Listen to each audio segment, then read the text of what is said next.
Bulldogs in 5 sets. The Green Spikers end the first round with a 3-4 record.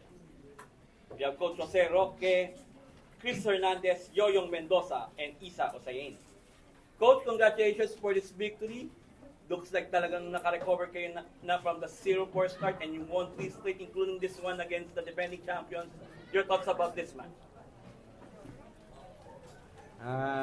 Well, ano naman, ang remind ko lang sa team, play one game at a time lang naman. Yun lang naman. Sabi ko nga, it doesn't matter anong resulta ng game as long na we play hard, yung give it all, talaga, ayun, somehow, nagbunga naman yung resulta eh. So, yun, so far, so good. Gaya na sabi mo, bumabalik kami, pero hindi pa natin sigurado eh. So, nandun naman yung faith ko sa team. Sabi ko nga, isa-isayin natin para at least may ano tayo, may pacing. Thank you. Chris, you have 14 attacks, 2 blocks, 2 service aces, 12 extra receptions, and 8 digs. So yung nga, Chris, yung nga sabi ni Coach, iniisa-isa nyo kasi hindi naging maganda yung pisa ng season nyo. So ano yung masasabi mo na, yun nga, do you think ito na yung nagtutugma-tugma na ba kayo right now? Yes po, nagtutugma-tugma na po kami. And gaya nga po yung laging sinasabi ni Isa, we just have to play our best and we can defeat po ang mga teams dito po sa UAP. And we need to believe po muna yung sarili namin to perform po better sa mga next games namin. Yun po. Thank you so much. To Yoyong, 10 of 20 attacks, 1 block, and 4 digs. So, ito nga, yun talagang unti-unti na kinaka-move on from that start ninyo na hindi maganda. So, ngayon nang papalapit na tayo ng second round, ano yung expect namin sa inyo sa Green Spikers? For me po, ang expect po ng mga sumusuporta sa amin is yung mas buo na Green Spikers and mas may kumpiyansa. Kasi, di ba nga po, naging shaky yung simula namin this season.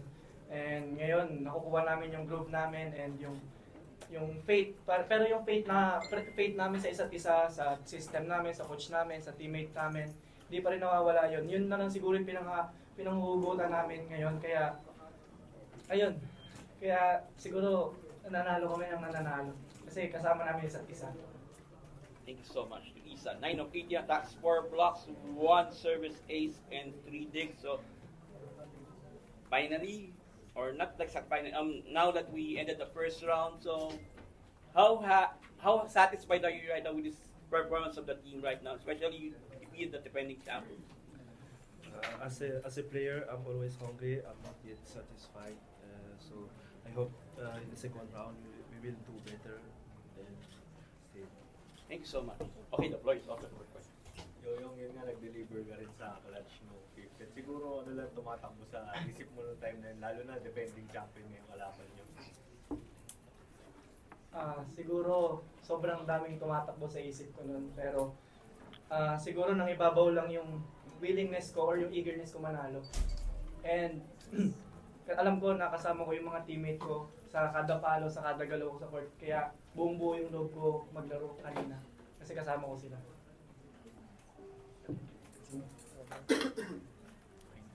Yoyong, siguro gano'n na lang rin ka-special na makuha tong panalo versus sa inyo, nandun yung kapatid.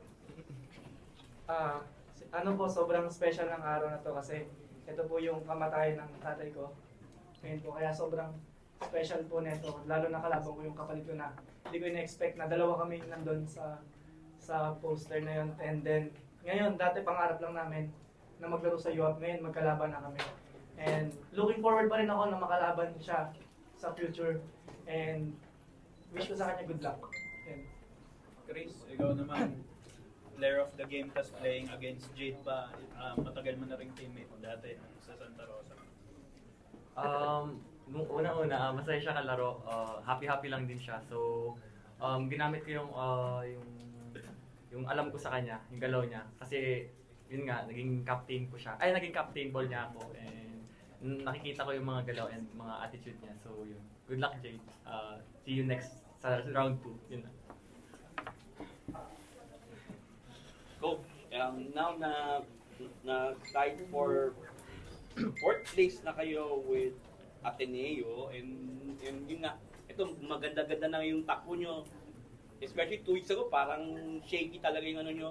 So what we can expect from you guys sa second round, now that everyone scouted na, your thoughts sa second round? Well, hindi naman masamang mangarap. So, just like I said, one game at a time. For those team na nakatalo sa amin, we'll try to retaliate, of course.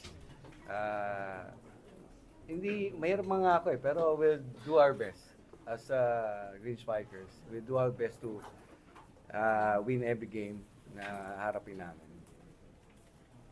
That note, congratulations, Coach Jose, and the players. Good luck sa next round.